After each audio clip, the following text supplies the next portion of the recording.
After all that's happened in Green Home, the action resumes and we see that Yoon unlocks the door to the room of the three contained tenants, saying that he wants to have a talk with Hyun and inviting him to walk outside with him. Seok stops Hyun moments before he exits the room and tells him to keep his eyes open because Hyun wants to use him. Outside the room, Hyun tells Hyun that the other tenants do not trust him, but he supported him and vouched for him. However, Hyun has to prove that he can be trusted by taking care of the most difficult tasks. Meanwhile, in Han's room, he is staring at the bathroom and his face is filled with amazement. He remembers a chat he had with Miss Im a couple of hours ago, when they were talking about the children, and Han revealed he used to have a kid on his own. Eventually, Miss Im told him to kill her if she transforms into a monster. Now, Han aims his weapon at her and is ready to shoot her, but he changes his mind when he sees something that looks like an embryo moving inside her belly. He lowers his weapon and closes the bathroom's door, telling the kids they need to leave Miss Im alone. Meanwhile, on the bottom floor, Sang wants to move to another location of the building, but the tenants have blocked the entrance. Sang tells them to move out of his way, and Hyun says to listen to Sang because they can't stop him anyway. Sang breaks the door open and Hyun takes a step to go after him, but Hyun stops him and whispers to his ear that he should go upstairs and bring Han to them, because he is very important. In fact, he is so important that Hyun tells Hyun if he has to choose between Han and the children, he should abandon the kids and just save Han. Seo corners Hyun and tells him that he uses people like objects and he sent Hyun to die just like he did with her. Hyun says she needs to be used to using all of their resources for their common good, but Seo objects and says that a person is not a weapon for him to use. Hyun replies that they need to do anything in order to survive as long as they can, and remarks that Hyun and Seok are not the only ones that are going to turn into monsters, since everyone is being consumed by their emotions. The virus will play on their fear and transform them.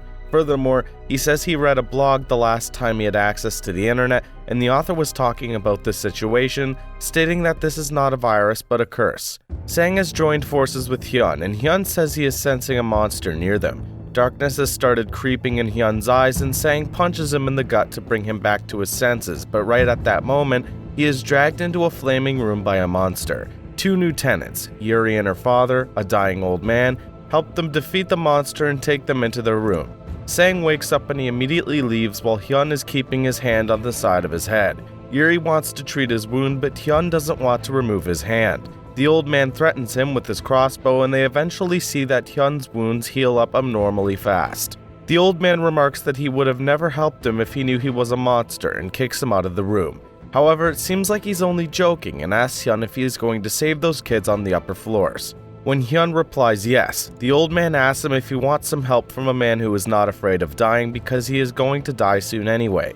Meanwhile, Sang enters his rival's room and unlocks a secret door in it, which leads to something that looks like a photo booth where his rival has been keeping a secret collection of pictures that prove he is a public offender and criminal. Sang's rival realizes that Sang has stolen his room key and cuts his hand in order to convince the rest of the tenants that he is not going to transform into a monster.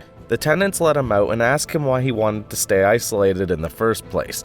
The criminal moves around the building while Sang is simultaneously looking for him. The criminal attacks Sang, but he doesn't stand a chance against him. Sang drops him on the concrete floor and starts hitting him with a hammer while he utters that his criminal would deserve an even more cruel death. He kills him and lifts the main entrance's gate, dragging the criminal's body outside and letting it to rot there. He returns in the main entrance and starts pulling the gate down while he stays on the outside, but Jung stops him from doing it and Sang passes out. Jung drags his body in, while Hyun has brought the kids on the bottom floor, along with Han who starts working on some new weapons. We get a glimpse into Sang's past life and we see a man telling him he's heard that Sang kills people, and he wonders if he can help him find his daughter who has been kidnapped. Sang tells the man to let him alone, but the man falls on his knees and begs for his help. When Sang wakes back up in the present, he grabs Yuri by her throat and tells her not to touch him, which makes her throw some bandages at him and tells him to treat his wounds by himself. The tenants are having an argument about Sang, and some of them say that he is a murderer and he has to go since they can't trust him. Some of them say he is not a murderer since he killed a criminal, but all conversation cease when Sang walks near them. Sang goes on to bury the criminal's keys deep in the dirt and burn some pictures and some money. Jung sits near him and asks him why he is burning the money, and Sang replies because someone paid him to find his daughter but he didn't find her. Jung tells him that he would like Sang to stay with them even though not all tenants agree with him. Jung takes Sang for a drink, but Sang is not in the mood. Jung makes a confession and says he used to be an alcoholic and he is barely holding himself back from drinking. That is the reason why he turned to religion, because he was able to resist his personal demons through prayer. He also tells Sang that they need him in here and he should stay and be in charge. On another part of the building, Yoon's nose starts bleeding and she seems like she is slowly losing her mind. The tenants get scared and they sound an alarm. Everyone gathers around and gets ready for a fight, but they don't have to engage, since Han has set up a trap and they confine Yoon into a fishnet. Later on, Yoon is doing just fine and Lee approaches her, saying that sooner or later she is going to become a monster. Yoon tells her that if she does, Lee has to be ready for it. The tenants of Green Home have established a set of rules, some of them including eating 1 meal per day, always walking in pairs, measuring their temperatures every day, and keeping the infected in isolation. Han approaches Hyun and asks him if he thinks it's right to keep Hyun isolated, and Hyun replies that it is not right but it is necessary because Hyun can transform into a monster at any given time and put them all at risk. Their conversation is interrupted when a female tenant starts screaming as soon as she comes in contact with a hairy monster. The rest of the tenants join her in the hallway and they get ready for a fight, but Seon, Seok's wife, stops them and says she must be the one to put an end to this. Seon has suffered lots of abuse from her husband, but she still has mixed feelings about him when it's time to kill him. She hits him once on the head with a metal pipe and Seok utters his last words, begging her to kill him and apologizing for being so mean towards her. His apology makes things even more difficult for her. However, she has no choice but to repeatedly hit the hairy monster her husband has turned into and kill it. In the meantime, Seo has made a connection between the content of the blog post that Hyun had read and the blog that her ex-husband Nam used to write in. She takes a motorcycle and rides away from Green Home, reaching a building where Nam used to work. She gets in and searches through his stuff until she finds his iPad. She opens it and is able to find that blog post and read it till the end. Nam had written that he was experiencing the symptoms of the virus and he had turned himself into the subject of his own experiment. Every day, he would write how his symptoms were affecting him and he was trying to find various ways to deal with it. While reading, a military squad gets to her and they take her and tie her up. They ask her various questions and eventually Seo realizes that she needs to use some leverage to go free. She tells them that if they let her go, she can lead them to a person that can control his darkness without turning into a monster.